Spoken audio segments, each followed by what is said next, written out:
Students, আমি তোমাদের Gopal sir. আজ ডিএলএড সেকেন্ড ইয়ার ক্লাসে আমি উপস্থিত হয়েছি। আজকে CC3 ইউনিট 3 থেকে একটি প্রশ্ন আমি প্রস্তুত করেছি। প্রশ্নটা তোমরা বোর্ডে দেখতে পাচ্ছ। আগে বলে নিই, বৈষম্যহীন সমাজের জন্য সংবিধানে সংরক্ষণের নীতি। প্রশ্নটা এটা একটা 10 নম্বর প্রশ্ন। আমি বিস্তারিত আলোচনায় যাব। তো শুরু করার আগে যেমন দু চার কথা বলা হয় বলে নিই। সকলে বাড়িতে থেকে ভালো থেকো, সুস্থ থেকো, পড়াশোনা চালিয়ে যাও। আমরা যথাসাধ্য চেষ্টা করছি, অসুবিধা হলে আমাদেরকে ইনফর্ম করো। আর একটা কথা বলে নিই, বাড়তি কথা, যদি কারোর এই অনলাইন ক্লাসে অসুবিধা হয়ে থাকে, তারা ভিডিওটা তো পেয়ে যাচ্ছ ইউটিউবে বা কোনো ডাউনলোড করে, যাই হোক, সেটা তোমরা নোট আকারে যখন করবে পজ করে করে করো। এই যে কথাগুলো বলছি, একটা সেন্টেন্স বললাম, একটু পজ করে নিও, দিয়ে লিখে নিও। তোমাদের আশা করি অসুবিধা হবে না। তবু যদি অসুবিধা থাকে ব্যক্তিগতভাবে ফোন বা SMS করো। তো আজকে ক্লাস CC3 ইউনিট 3 থেকে বৈষম্যহীন সমাজের জন্য সংবিধানে সংরক্ষণের নীতি। তো আমাদের ভারতীয় সমাজ ব্যবস্থায় একটা দুষ্ট ক্ষত হলো। কীরকম? জাতি, ধর্ম, বর্ণ, নারী, পুরুষ, লিঙ্গ, এই নিয়ে একটি বিভেদ। মানে যারা পিছিয়ে পড়া বা যারা নিম্ন বর্ণ, উচ্চ বর্ণরা নিম্ন বর্ণের দিকে, বা কোনো একটি লিঙ্গ, পুরুষ হোক নারী হোক, অপর লিঙ্গের প্রতি যে বিভেদ বা নিচু চোখে দেখা, এর ফলে আমাদের শিক্ষা সহ নানা দিকে আমরা পিছিয়ে পড়েছি। আমাদের ভারতীয় শিক্ষা সহ নানা দিকে, সমাজের নানা দিকে আমরা পিছিয়ে পড়েছি। এর ফলস্বরূপ কি হয়েছে? নিরক্ষরতা, পশ্চাৎপদতা, মানে পিছিয়ে গেছি, নিরক্ষরতা, কুসংস্কার নানা রকমের আচ্ছন্ন করে ফেলেছি। এবার ঘটনা হচ্ছে, স্বাধীনতার পরবর্তীকালে 1947 সালের পর যখন সংবিধান রচনা হয়, প্রণেতাগণ কি করলেন? প্রণেতাগণ এই দুষ্ট ক্ষতকে সারিয়ে তোলার জন্য কিছু সম অধিকার নীতি, কিছু নিয়মের ব্যবস্থা করলেন। অ্যাকচুয়ালি কাগজে কলমে শুধু নিয়ম নীতি ব্যবস্থা করলেই হবে না, এর জন্য আমাদের পদক্ষেপ গ্রহণ করতে হবে। উল্লেখ্য বলে রাখি এখানে যে এই যে নিয়ম নীতি, এগুলো কাদের জন্য? তপশিলি জাতি, উপজাতি, সংখ্যালঘু, নারী এবং পশ্চাৎপদ গোষ্ঠী, এদের জন্য। তো এদের জন্য সংবিধানের কিছু নিয়ম নীতি প্রণেতারা রচনা করলেন। সেই নিয়ম নীতিগুলো আজকে আমরা একে একে আলোচনা করব। প্রথমেই আমরা তপশিলি জাতি, উপজাতি ও অন্যান্য পশ্চাৎপদ গোষ্ঠী এ নিয়ে আলোচনা করব। বৈষম্যহীন সমাজের জন্য, বৈষম্যহীন সমাজ মানে কি? আমাদের সমাজটা হবে বৈষম্যহীন, কোনো বৈষম্য করা যাবে না। সেই সূত্র ধরে তপশিলি জাতি, উপজাতি এবং ওবিসিদের জন্য সংবিধানে কিছু ধারায় কিছু নিয়ম নীতি বলা হয়েছে। আমি খুব ছোট করে পয়েন্ট আকারে পড়েছি, আমি আলোচনাটা বিস্তারিত করব। প্রথমেই দেখো 15 নম্বর ধারায়, সংবিধানের 15 নম্বর ধারায় কি বলা হয়েছে? কোনো রকম জাতি, ধর্ম, বর্ণ, নারী, পুরুষ বিভেদে কোনো রকম ব্যতিক্রম করা যাবে না। অর্থাৎ সবাইকে সমান অধিকার প্রদান করতে হবে। ঠিক আছে? কোনো রকম বিভেদ করা যাবে না, কোনো রকম ব্যতিক্রম করা যাবে না। এর জন্য প্রয়োজন বোধে রাজ্য এবং কেন্দ্রীয় সরকার এদের অধিকার রক্ষার জন্য প্রয়োজন বোধে আইন প্রণয়ন করতে পারে এবং তা কার্যকর করতে পারে। এরপর আসছে 16 নম্বর ধারায় কি বলছে? সরকারি চাকরিতে সংরক্ষণ। এটা আমরা সবাই জানি। সরকারি চাকরির ক্ষেত্রে SC, ST, OBC, মাইনরিটি, এদের জন্য আলাদা পদ সংরক্ষণ করে রাখার ব্যবস্থা করা হয়েছে। এ নিয়ে আশা করি বিস্তারিত বলতে হবে না। 17 নম্বর ধারায় কি বলা হয়েছে? অস্পৃশ্যতা বাতিল। অস্পৃশ্যতা কথাটা অনেকে জানো, অনেকে হয়তো জানো না। অস্পৃশ্যতা হচ্ছে যেগুলো সমাজের, আমাদের তথাকথিত সমাজে যেরকম বলা হয়, যেগুলো খুব ছোট জাত, এরকম, মানে প্রচলিত কথা, আমার কথায় যেন কেউ কিছু মনে করো না। খুব ছোট জাত যেগুলো বলা হয় সমস্ত ধর্মেরই, সেই ছোট জাতিদের খুব ছোট করে দেখা হয়। এইটা সংবিধানে নিয়ম করে বাতিল করে যেন কোনো রকম ভাবে কোনো ব্যক্তিকে ছোট করে দেখা যাবে না, বিশেষ করে সরকারি সুযোগ সুবিধা ইত্যাদির ক্ষেত্রে। এবার সমাজে সেইগুলো আমরা মেটাতে এখনো পারিনি, সেটা মেটাতে একমাত্র পারবে শিক্ষা। এর জন্য আমাদের শিক্ষা দরকার। যাই হোক, 17 নম্বর ধারায় অস্পৃশ্যতাকে বাতিলের নির্দেশ দেওয়া হয়েছে।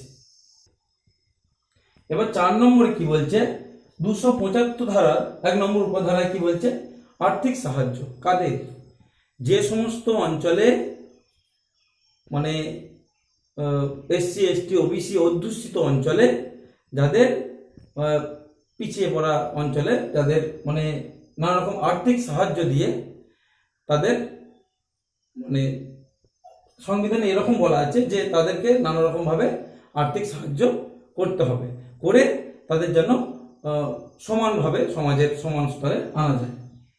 330 ধারায় কি বলা আছে, গণতান্ত্রিক প্রতিষ্ঠানে আসন সংরক্ষণ। আমরা গণতান্ত্রিক প্রতিষ্ঠান কোনগুলো জানি, এই যে কিছুদিন আগে ভোট হলো, তো ভোট একটা গণতান্ত্রিক জায়গা, সেখানে কজন এমএলএ থাকবে, আমাদের পশ্চিমবঙ্গের ক্ষেত্রে 294 জন এমএলএ, সেই 294 জন এমএলএ কত পার্সেন্ট এসসি, কত পার্সেন্ট এসটি, কত পার্সেন্ট মহিলা, আমার সঠিক জানা নেই, কিন্তু কিছু পার্সেন্ট করে ভাগ করেছে। এই গণতান্ত্রিক প্রতিষ্ঠানে আসন যেন তাদের জন্য সংরক্ষণ রাখতে হয়, যেন সমস্ত জায়গাতেই জেনারেল কাস্টের জন্য না হয়, সমস্ত জায়গাতেই কিছু কেমন সিট রাখতে হবে।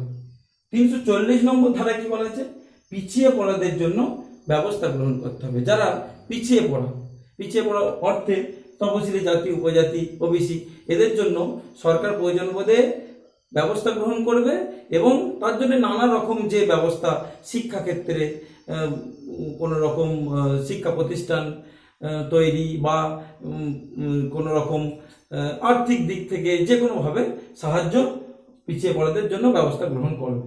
এরপর 46 নম্বর ধারায়, অ্যাকচুয়ালি সিরিয়াল অনুযায়ী হতে পারে এমন কোনো ব্যাপার নেই, তোমাদের যে এইটা 1 নম্বর দিয়েছে, এটা মোট কথা এই পয়েন্টগুলো থাকলেই হচ্ছে। 46 নম্বর ধারায় কি বলা হয়েছে সংবিধানে, অবিচার ও শোষণ থেকে রক্ষা, যেন কোনো রকম সংখ্যালঘু বা তপশিলি জাতি, উপজাতি কোনো শ্রেণী বা কোনো ব্যক্তি, কোনো সমাজ যেন অবিচার এবং শোষণের শিকার না হয়, কাজ করিয়ে নিয়ে যেন উপযুক্ত বেতন না পায়, তার জন্য সংবিধানে ব্যবস্থা করা আছে।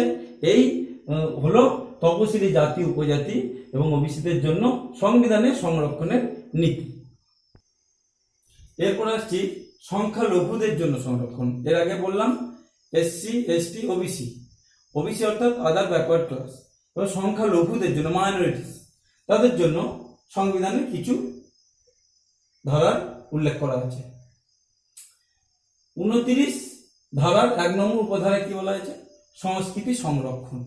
কোনো তপশিলি কোনো এই সংখ্যালঘু অধ্যুষিত কোনো এলাকা যদি তাদের ভাষা ও সংস্কৃতি রক্ষার জন্য রাষ্ট্র তাদের সাহায্য করবে, তাদের সংস্কৃতি এবং ভাষাগত দিক দিয়ে তাদের যে সংস্কৃতি রক্ষা, সেই রক্ষার জন্য রাষ্ট্র ব্যবস্থা করবে এবং তার সাহায্য করবে, এরকম বলা আছে। 29-এর 2 নম্বর ধারায় কি বলা আছে, শিক্ষা প্রতিষ্ঠানে ভর্তি। যে কোনো রকম শিক্ষা প্রতিষ্ঠানে ধর্মীয়, ভাষাগত এবং যে কোনো ধরনের শিক্ষা প্রতিষ্ঠানে ভর্তির জন্য সংখ্যালঘুদের জন্য সংরক্ষণের ব্যবস্থা থাকবে। 30-এর 1 নম্বর ধারায় কি বলা আছে, বিদ্যালয় স্থাপন ও পরিচালনা। বিভিন্ন পিছিয়ে পড়া তপশিলি জাতি, উপজাতি এবং সংখ্যালঘু সমাজ বা ব্যক্তিরা নিজেদের ইচ্ছা মতো বিদ্যালয় স্থাপন এবং পরিচালনা নিজেদের স্বাধীনে পরিচালনা করতে পারে। 30-এর 2 নম্বর ধারায় কি বলা হচ্ছে, রাষ্ট্রের সাহায্য দান। রাষ্ট্র বিদ্যালয় পরিচালনা স্থাপনের জন্য নানা রকম সাহায্য দান করবে এবং আর্থিকভাবে কোনো রকম সামাজিকভাবে নানা রকম সাহায্য দান করবে। আমি বিস্তারিত যাচ্ছি না, 2-4 কথা করেই বলছি, এইগুলোই তোমাদের পয়েন্ট আকারে বলে দিচ্ছি। 350 এর খ উপধারায় স্বার্থ রক্ষা। কিসের স্বার্থ রক্ষা, যেন তপশিলি জাতি, উপজাতি এবং সংখ্যালঘুদের স্বার্থ রক্ষা করার জন্য রাষ্ট্র ব্যবস্থা নেবে এবং অফিসার নিয়োগ করবে, এরকম এই সংখ্যালঘুদের সংরক্ষণের জন্য এই সংবিধানে বলা আছে। এরপর আসছে নারীদের শিক্ষা। সংবিধানে নারীদের সংরক্ষণের জন্য বিশেষ কোনো কথা বলা নেই। তবে 15 নম্বর ধারা 3 নম্বর উপধারায় নারী ও শিশুদের শিক্ষার জন্য সরকার বিশেষ সুবিধা গ্রহণ করবে, এটুকুই বলা আছে, বা এটুকুই আমাদের জানা যায়। আরও নানা দিক দিয়ে নানা সুযোগ সুবিধা অন্যান্য দিক দিয়ে হতে পারে, তবে শিক্ষার ক্ষেত্রে নারীদের জন্য এটুকুই বিশেষ করে বলা আছে।